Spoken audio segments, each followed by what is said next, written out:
Hello everybody, स्वागत है आपके अपने यूट्यूब चैनल लीगल कैपिटल में। दोस्तों, हम इस चैनल पर कानूनी जानकारी से रिलेटेड आए दिन एक नया वीडियो लेकर के आते रहते हैं। तो दोस्तों, अगर आप हमारे चैनल पर नए हैं तो चैनल को सब्सक्राइब कर लें और बेल आइकन को जरूर दबाएं, जिससे हमारे द्वारा अपडेट की गई वीडियो आपको नोटिफिकेशन के माध्यम से मिलती रहे। तो दोस्तों, आज हम बात करेंगे सिविल प्रोसीजर कोड के सेक्शन 148 के ए के बारे में बात करेंगे, जिसमें हमें कैविएट के अधिकार के बारे में बताया गया है कि कैविएट क्या होता है, कैविएट कोर्ट में दाखिल करने की प्रक्रिया क्या होती है और कैविएट में क्या क्या डॉक्यूमेंट लगा करके हम कोर्ट में दाखिल करेंगे, ये हम बताएंगे। और कैविएट का प्रयोग हमें किस लिए करना पड़ता है, हम इसको बताएंगे। तो कैविएट जो होता है, ये कोर्ट कचहरी के मामलों में अनेकों बार कई बार सुना वर्ड होता है, जो कि सिविल मामलों में ज्यादातर सुना जाता है। ज्यादातर क्या, सिविल मामलों में ही सुना जाता है, या कोई संस्था जो है सिविल वाद दायर करता है उसमें कैविएट वर्ड जो है कई बार सुना जाता है। तो दोस्तों, हम बात करेंगे कि सबसे पहले कि कैविएट होता क्या है और इसको सेक्शन में डिवाइड किया गया, उसमें क्या लिखा गया है। तो हम बात करेंगे कि कैविएट क्या होता है। कैविएट क्या होता है कि कैविएट प्रार्थना पत्र जो सीपीसी के 148 सेक्शन में उल्लिखित किया गया है कि कैविएट प्रार्थना पत्र जो है किसी पार्टी को, यदि किसी व्यक्ति को, किसी पर्सन को ऐसा अंदेशे के आधार पर यदि किसी पर्सन को ऐसा प्रतीत होता है, ऐसा उसे संदेह होता है कि उसको जो है किसी सिविल मुकदमे में उसे पार्टी बनाई जा सकती है, तो वो कोर्ट न्यायालय के समक्ष जा करके कैविएट दाखिल कर सकता है और न्यायालय से यह कह सकता है कि बगैर हमको सुने, मतलब जो कैविएट दाखिल करेगा वो कहेगा कि बगैर हमको सुने जो है हमारे खिलाफ जो भी सिविल वाद दायर होंगे, बगैर हमको सुने जो है उसमें कोई अग्रिम कार्यवाही न की जाए।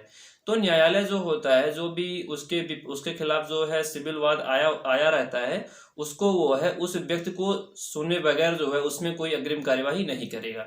तो इसको जो 40 सेक्शन 148 ए में उल्लिखित किया गया है उसमें यही बताया गया। हमने आपको नॉर्मल लैंग्वेज में बता दिया है, लेकिन उसमें जो विधिक लैंग्वेज है वो आप जो है सेक्शन में जाकर के बेयर एक्ट से पढ़ सकते हैं। ये दोस्तों, ये हो गया कि जो 48 सेक्शन में उल्लिखित किया गया है। लेकिन कैविएट का मतलब होता है किसी को सावधान करना। कैविएट प्रार्थना पत्र जो होता है वो किसी को सावधान करना होता है। एक्चुअली जैसे होता है कि किसी भी जमीनी विवाद में, किसी भी भूमि विवाद में, या कोई संस्था के जो मामले होते हैं, किसी भी मामले में जो है सावधान करना होता है कि उस पार्टी को सावधान करना होता है। लेकिन किसी भी मामले में जैसे होता है कि जब भी कोई मामला कोर्ट में दाखिल होगा, सिविल मामला, तो उसमें 2 या 2 से अधिक पक्षकार रहेंगे।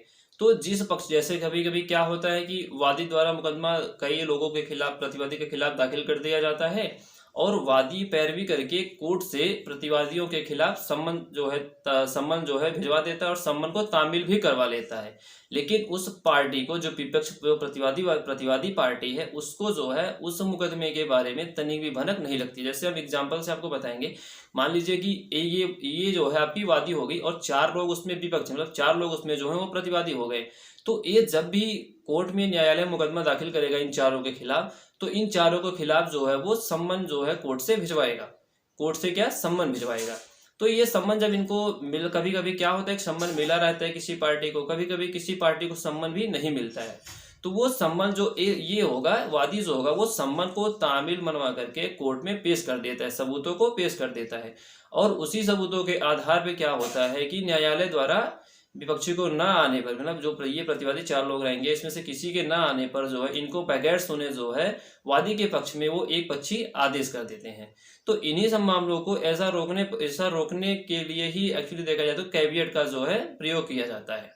तो कभी कभी इसमें एक सिद्धांत है, नैसर्गिक न्याय सिद्धांत होता है, जिसमें ये बताया गया है कि कभी भी बिना दोनों पक्षकार को सुने बगैर कोई भी पार्टी, कोई भी एक पक्षी आदेश नहीं दिया जाता। लेकिन जब दूसरी पार्टी आएगी ही नहीं तो कोर्ट के समय को व्यर्थ ना करते हुए जो है वादी के पक्ष में जो है एक्स पार्टी कर दिया जाता है। तो ऐसे मामलों में जो है कभी कभी नोटिस गया भी रहता है विपक्षी को, कभी कभी नहीं गया रहता है। तो इन सब के मामलों में जो है ऐसा ना होते हुए हमें कैविएट दाखिल करना पड़ता है। तो दोस्तों, कैविएट का सीधा मतलब है कि यदि आपको थोड़ा सा भी संदेह होता है कि हमारे खिलाफ सिविल मामला या किसी संस्था का मामला जो है कोर्ट में न्यायालय के समक्ष मुकदमा दाखिल होना संदेह होता है, मतलब मुकदमा दाखिल किया जा सकता है, तो उस संदेह के आधार पर आप पहले से ही कैविएट प्रार्थना पत्र कोर्ट में दाखिल कर देंगे। उसी मामले को लेकर के। यदि आपके खिलाफ उस मामले में कोई भी मुकदमा दाखिल होगा तो बगैर कोर्ट आपको सुने उसमें कोई अग्रिम कार्यवाही नहीं करेगी। बस सिंपल सा कैविएट का मतलब यही है। तो दोस्तों अब हम बात करेंगे कि कैविएट को कोर्ट में दाखिल करने की प्रक्रिया क्या होती है।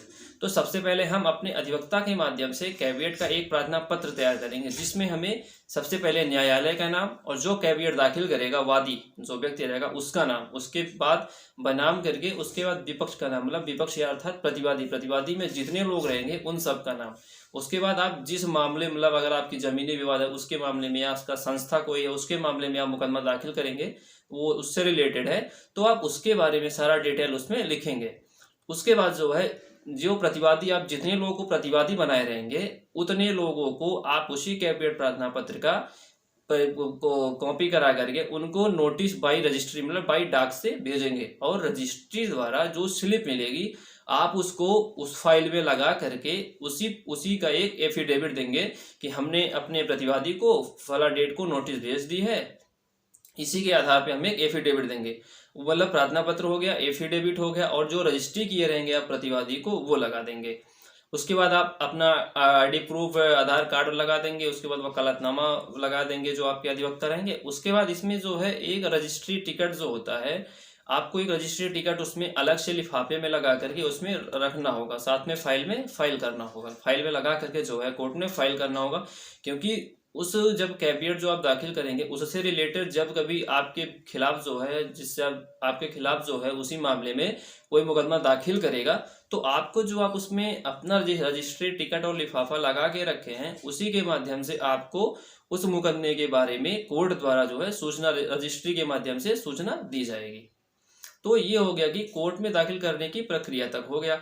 और इसमें दोस्तों अब ये बात आती है कि ये कितने समय तक वैलिड होता है। मतलब ऐसा नहीं है कि आप कैविएट प्रार्थना पत्र एक बार दाखिल कर दिए तो वो लाइफ टाइम के लिए ही कोर्ट के संज्ञान में रहेगा और वो आपको जो है जब कभी मुकदमा के खिलाफ दाखिल होगा तभी वो आपको सूचना पहुंचाएगा। ऐसा नहीं है। कैविएट प्रार्थना पत्र जो होता है इसकी जो समयावधि होती है ये केवल 90 दिनों तक होती है और 90 दिनों के अंदर ही केवल ये कोर्ट के संज्ञान में रहता है। यदि वो 90 दिन के अलावा 90 दिन से ज़्यादा हो जाता है, कैविएट प्रार्थना पत्र आपका 90 दिन से ज़्यादा हो जाता है तो वह प्रार्थना पत्र जो है कोर्ट के संज्ञान में नहीं माना जाएगा।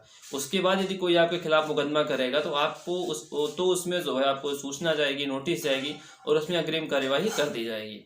लेकिन यदि आप कैविएट प्रार्थना पत्र दाखिल करें केवल 90 दिनों के अंदर ही, मतलब उसकी जो समयावधि है वो केवल 90 दिन के लिए ही है। यदि आपको उसको बढ़वाना है तो आप जो है पुनः एक मतलब अगला एक फिर से जो है आप एक उसको जो है कैविएट प्रार्थना पत्र दाखिल करेंगे कोर्ट में। तो लेकिन एक्चुअली ये दिमाग में आता होगा कि जब हम कैविएट प्रार्थना पत्र दाखिल करते हैं तो इसकी समयावधि 90 दिनों तक ही क्यों बनाई गई, ये 90 दिनों तक ही क्यों बनाई गई। एक्चुअली देखा जाए कि कोर्ट का जो भी जजमेंट होता है उसमें जो है 90 दिनों की जो उनकी अपील करने की समयावधि होती है वो एक्चुअली 90 दिनों तक ही होती है।